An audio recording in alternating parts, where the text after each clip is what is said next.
여러분들은 스테이블코인의 승자가 누구라고 생각하시는가요? 많은 사람들이 서클이나 테더 같은 발행사를 먼저 떠올립니다. 그런데 저는 앞으로 시장의 승자가 조금 달라질 수 있다고 생각합니다. 만약 국가마다 사용할 수 있는 스테이블코인이 달라진다면 어떠할까요? 그 순간 가장 강해지는 기업은 코인을 만드는 회사가 아니라 전 세계에서 합법적으로 유통할 수 있는 플랫폼일 수도 있습니다. 오늘은 왜 제가 로빈후드를 미래의 디지털 금융 플랫폼으로 보는지 하나의 장기 투자 시나리오를 말씀드리겠습니다. 네, 반갑습니다. 미주광입니다. 오늘도 로빈후드 아마존 투자 종목 계좌부터 공개하도록 하겠습니다. 먼저 첫 번째 로빈후드 수익 현황입니다. 수익률 20.3%, 수익금은 약 1,817만원입니다. 두 번째 아마존 수익 현황입니다. 아내 계좌, 자녀 계좌, 법인 계좌를 모두 합산한 아마존의 수익률은 11.3%, 수익금은 약 651만원입니다. 2026년 7월 10일 현 시점 모든 계좌를 합산하면 총 자산은 약 3억 1144만원입니다. 현재 시장의 관심은 대부분 발행사에 집중되어 있습니다.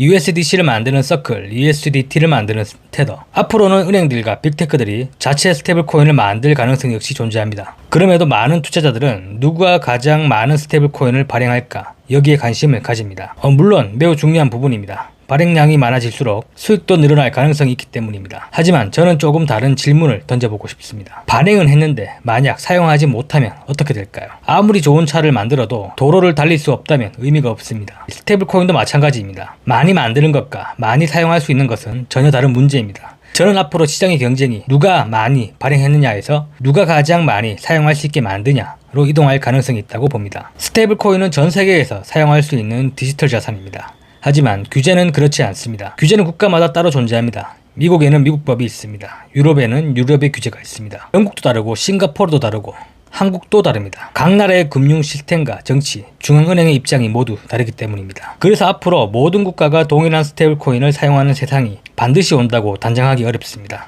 오히려 국가별로 서로 다른 선택을 할 수도 있습니다. 예를 들어 어떤 국가는 미국 달러 스테이블코인을 적극 허용할 수도 있습니다. 반면 다른 국가는 자국 통화를 기반으로 한 스테이블코인을 더 우선할 수도 있습니다. 또 다른 국가는 해외 스테이블코인의 사용 범위를 일부 제한시킬 수도 있습니다.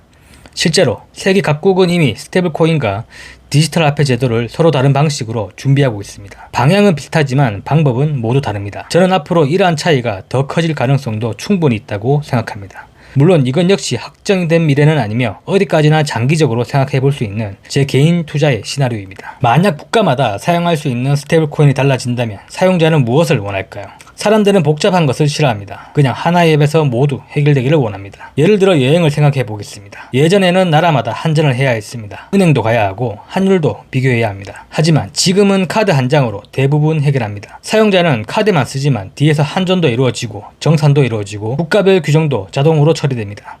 스테이블코인도 비슷한 모습이 될 가능성이 있습니다. 사용자는 어떤 스테이블코인인지 신경 쓰지 않습니다. 플랫폼이 알아서 처리해 주기를 원합니다. 미국에서는 미국 규정에 맞는 코인, 유럽에서는 유럽 규정에 맞는 코인, 아시아에서는 아시아 규정에 맞는 코인. 사용자는 버튼 하나만 누르면 됩니다.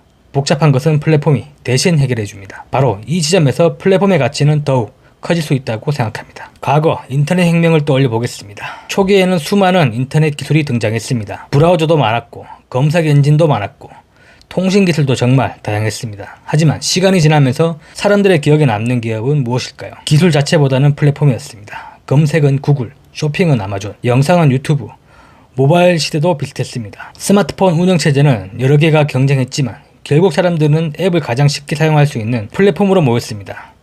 사용자는 기술보다 편리함을 선택했습니다. 그래서 저는 이 디지털 금융도 비슷한 길을 갈 가능성이 있다고 생각합니다. 이처럼 시장은 초기 기술에서 출발해 결국 사용성이 높은 곳으로 자금이 모였습니다.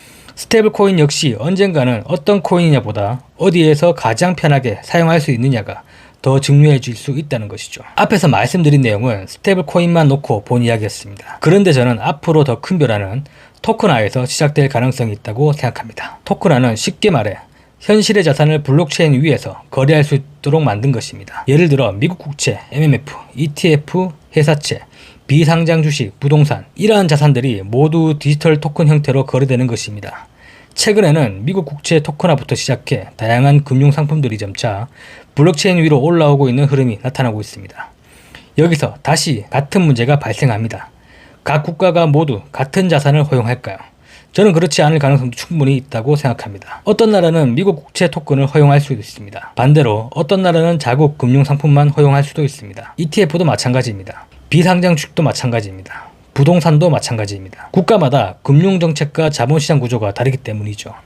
결국 토큰화 시장이 커질수록 사용 가능한 자산의 종류도 국가마다 달라질 가능성이 존재합니다. 그렇다면 사용자 입장에서 질문을 가져보겠습니다. 이 나라에서는 무엇을 살 수 있지? 저 나라에서는 어떤 자산이 거래될까? 사람들은 그 내용을 하나하나 공부하려고 하지 않을 것입니다. 결국 버튼 하나로 해결되는 플랫폼을 찾게 될 가능성이 높다는 점이죠. 많은 기업들은 규제를 비용이라고 생각했습니다. 승인을 받는데 시간이 오래 걸립니다. 감독기관과 계속 협의해야 하고 로펌 비용도 들어갑니다. 국가마다 절차도 모두 다릅니다. 그래서 규제는 기업 입장에서는 매우 귀찮은 존재였습니다. 하지만 디지털 금융 시대에는 생각이 조금 달라질 수도 있습니다. 오히려 이 규제가 가장 큰 진입장벽이 될 수도 있다는 것이죠. 예를 들어 한 기업이 미국에서 금융 라이선스를 확보했습니다. 이후 유럽에서도 사업 승인을 받았습니다. 영국에서도 서비스를 시작했습니다. 캐나다에서도 거래소를 인수하며 사업 기반을 넓혔습니다. 이러한 과정은 하루아침에 따라할 수 없습니다. 돈만 있다고 해결되는 것이 아닙니다. 시간도 필요하고 신뢰도 필요합니다. 그래서 저는 앞으로 플랫폼 기업의 경쟁력은 단순한 기술이 아니라 얼마나 많은 국가에서 합법적으로 사업을 운영할 수 있느냐가 될 가능성도 있다고 생각합니다. 이제 왜 제가 로빈후드를 계속 강조하고 있는지 말씀드리겠습니다. 로빈후드는 최근 몇 년 동안 단순히 거래 기능만 늘린 것이 아닙니다. 로빈후드는 국가별 사업 진출을 확장하며 조금씩 전 세계적 금융 서비스를 하나의 플랫폼 안으로 모으고 있습니다. 여기에 제가 가장 주목하고 있는 부분은 바로 글로벌 규제 기반입니다. 로빈후드는 미국에서 사업을 시작하여 유럽에서도 디지털 자산 서비스를 확대하고 영국에서도 서비스를 운영하고 최근 캐나다에까지 거래소를 확보했습니다. 물론 아직 모든 국가를 커버하고 있는 것은 아니지만 저는 이 방향성을 매우 중요하게 보고 있습니다. 국가별 규제를 하나씩 통과하며 플랫폼을 넓혀가고 있는 과정 자체가 장기적인 경쟁력이 될 수도 있다는 것이죠. 바로 이 경쟁력이 버핏이 강조하는 특정 기업만 갖고 있는 혜자입니다. 지금까지 제 생각을 정리해 보겠습니다.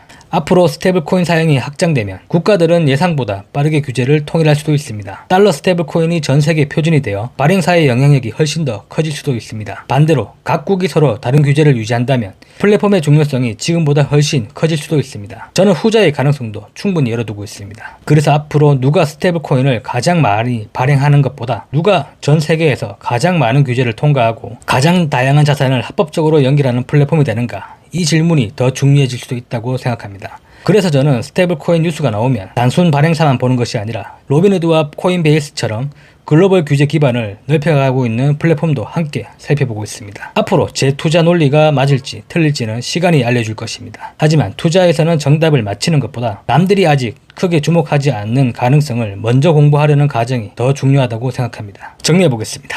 앞으로 스테이블코인의 시대의 승자는 누굴지 아직 아무도 모릅니다. 발행사가 될 수도 있고 플랫폼이 될 수도 있습니다. 저는 지금까지 흐름을 보며 플랫폼의 가치가 예상보다 더 커질 가능성에 투자하고 있습니다. 물론 이것은 제 개인적인 투자 시나리오일 뿐이며 앞으로 규제와 시장 환경에 따라 충분히 달라질 수도 있습니다. 앞으로 저는 AI, 스테이블코인, 그리고 디지털 금융 플랫폼이라는 이 세 가지 큰 흐름이 어떻게 연결되는지 계속 추적하면서 투자해 보겠습니다. 여러분은 스테이블코인 시대의 최종 승자가 발행사라고 생각하시는가요? 아니면 플랫폼이라고 생각하시는가요? 오늘 영상이 도움되셨다면 구독과 좋아요 부탁드리고 댓글에 여러분의 의견도 부탁드리겠습니다. 감사합니다.